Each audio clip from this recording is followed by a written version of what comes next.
ये कहना है कि आने वाले वर्ष में आपकी कि बिहार की राजनीति पर कदम रखे, लेकिन आने वाला वर्ष जो है 2024 में लोकसभा चुनाव है, तो उसमें आपकी कोई भूमिका होगी। और दूसरा है कि जो भी वर्तमान में राजनीति है वो गठबंधन को लेकर के है, तो क्या ऐसा कहीं दिख रहा है आपका कि किसी के साथ आप इलाज भी कर सकते हैं बिहार की राजनीति में? पहली बात आप ये समझिए कि जब मैंने पदयात्रा शुरू की उसी दिन ये बताया है कि दल तभी बनेगा जब मैं करीब करीब पूरा बिहार पैदल चल लूंगा।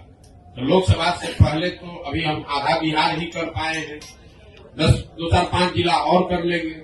लोकसभा से पहले जन स्वराज दल बनने की संभावना तो मैं नहीं देखता हूं, लेकिन अगर लोग ये चाहते हैं कि वो चुनाव लड़े, जो लोग जन स्वराज परिवार से इस परिकल्पना सोच से जुड़ रहे हैं, और अगर वो तय करते हैं कि चुनाव लड़ा जाए तो उन जगहों पर चुनाव लड़ सकते हैं।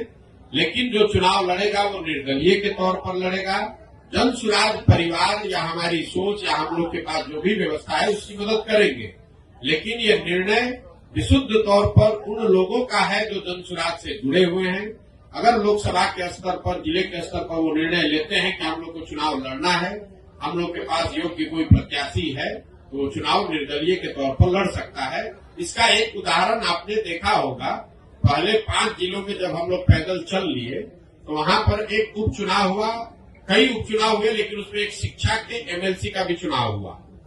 तो लोगों का ऐसा मानना था कि चूंकि हम लोग शिक्षा पर इतनी बात कर रहे हैं तो शिक्षकों के एमएलसी के चुनाव को हम लोग को लड़ना चाहिए।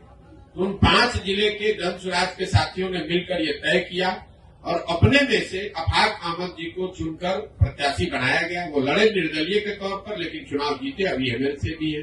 तो लोकसभा में ये संभव है कि जन स्वराज के जो साथी जिन जिलों में हम लोग पदयात्रा कर चुके या जहां पर वो संगठन बन गया है, वहां पर अगर वो तय करते हैं कि चुनाव लड़ना है, उनके पास उनकी नजर में कोई योग्य उम्मीदवार होगा तो उम्मीदवार निर्दलीय के तौर पर लड़ सकता है। जन स्वराज दल के तहत कोई चुनाव लड़ने की अभी संभावना नहीं है। दल तभी बनेगा जब मैं पूरे बिहार की या ज्यादातर बिहार की पदयात्रा पूरी कर लूंगा। दूसरा आपने कहा गठबंधन की, तो कोई संभावना नहीं है, इसको लिख लीजिए बिल्कुल बोल्ड शब्द में।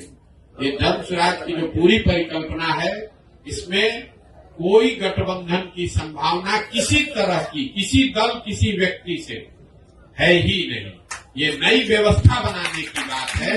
ये एमएलए जीतने का, एमपी जीतने का, चुनाव लड़ने का अभियान नहीं है।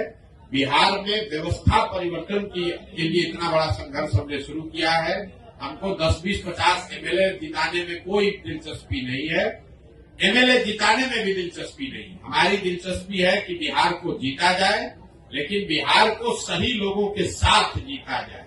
उनके पास सही लोग जीते और उनके पास योजना हो, तभी बिहार सुधरेगा। और जो हमारी अपनी समझ है कि जो अभी तक हमने देखा है 16 महीनों में, अभी तक जो मुझे दिख रहा है, जब ये दल बनेगा तो बिहार की जनता तैयार है। या तो वो इस दल को अर्श पे बैठाएगी या फर्श पे रखेगी, या तो जन स्वराज को 0 सीट आएगा या इतना सीट आएगा कि आप उसको गिन नहीं पाइएगा। इसलिए गठबंधन की कोई जरूरत भी नहीं है। ये संभव है कि सारे प्रयास के बावजूद जनता इससे इत्तेफाक न रखे, लेकिन अगर इत्तेफाक रखेगी तो ये मॉडल ही ऐसा है कि इसमें या तो आप पूरा ही आपका है या नहीं तो कुछ भी आपका नहीं है।